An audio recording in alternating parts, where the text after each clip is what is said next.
আপনারা কি জানেন প্রকৃতির এই জবা ফুলটি আমাদের কত উপকারে আসে?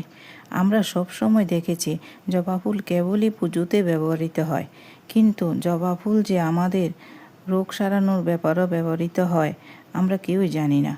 যেমন প্রতিদিন ভোরবেলা খালি পেটে একটি করে জবা ফুল মুখে চিবিয়ে খেয়ে 1 গ্লাস জল খেতে পারলে তাহলে পেটের গ্যাস, পেট জ্বালা পোড়া করা থেকে শান্তি পাওয়া যায়।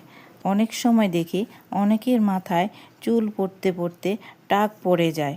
তারা যদি কিছুদিন ওই জবা ফুল বেটে ওই টাক পড়া জায়গায় স্নানের আগে কিছুক্ষণ লাগিয়ে রাখতে পারেন, তবে কিছুদিনের মধ্যে ওই জায়গা থেকে চুল গজিয়ে উঠবে।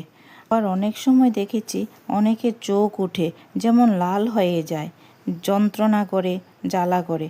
এমন সময় কিছুটা জবা ফুল বেটে চোখের চারদিকে প্রলেপ দিতে পারেন, তবে 2-3 দিনের মধ্যে চোখ ওঠা ভালো হয়ে যায়। প্রকৃতির ছোট্ট ছোট্ট জিনিসগুলো কখনো কখনো আমাদের যে এত উপকার করে আমরা জানতেই পারি না। তাই এমন আরও ঘরোয়া টিপস পাওয়ার জন্য এই চ্যানেলটিকে সাবস্ক্রাইব করে বেল আইকনটিতে ক্লিক করে রাখুন, যাতে সবার আগে ভিডিওগুলো আপনাদের কাছে পৌঁছে যেতে পারে। ধন্যবাদ।